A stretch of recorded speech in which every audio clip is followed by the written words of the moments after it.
Hi, everyone. To those of you that have followed this channel for the past few years know that I had taken an Ancestry DNA test to find out more about my Indigenous ancestry along with other possible non-native ancestry as well.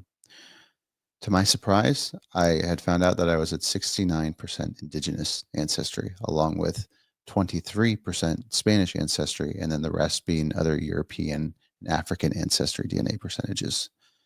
I'll go ahead and share that right now with all of you. Um, and again, as you can see here, it was about 66% Indigenous Americas Andean, 23% Spanish, and then Indigenous Americas Yucatan Peninsula, 3%, and then Cameroon, Basque, European Jewish, as I said, the rest was a little bit smaller. But again, so today I want to share this video with you to see what changes may have happened over the past few years. I haven't been on Ancestry DNA for some time, actually for a few years. And as you know, science and technology does develop, and that is likely to yield better results or different results. Perhaps some of my percentages likely have changed.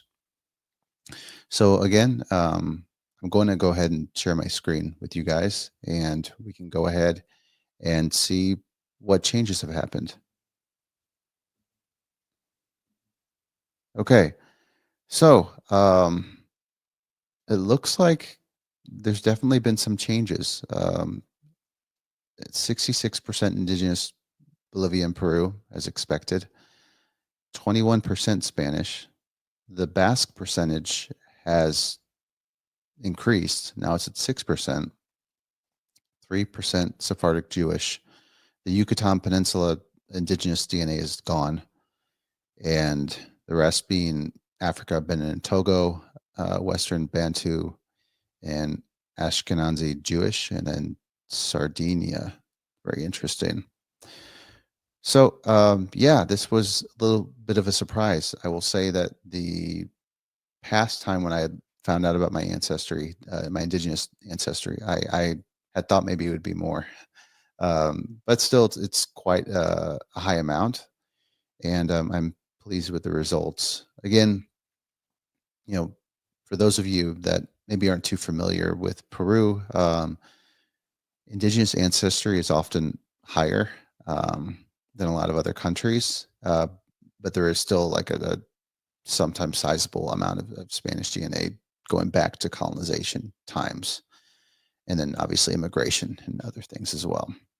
So yeah, again, kind of the same with minor European and African DNA percentages. That's also to usually be expected. I could go into the history of that, but usually just immigration and African, unfortunately, in terms of like slavery and whatnot.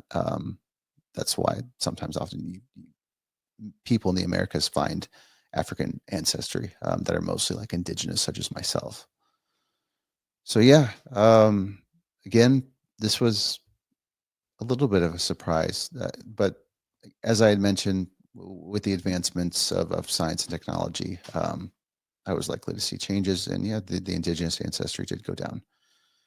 But yeah, so I always recommend others who follow my channel, who follow my work, or who are of indigenous descent themselves to explore your ancestry DNA. I find it always quite interesting, and as someone that's adopted that doesn't have those types of connections to my ancestral history, um, I find this very unique to me and beneficial in terms of, oh, wow. So now I'm finding out more about my ancestors than I would have ever had been.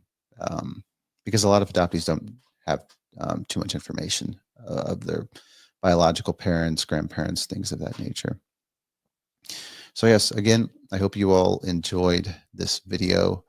This again was a little bit of a surprise, but it was a pleasant surprise, I would say. Um, Feel free to leave comments or have any questions. I'm happy to answer them. And again, just stay tuned to other YouTube videos that I plan on putting out in the future. And I hope you all have a nice time wherever you're at. Thank you.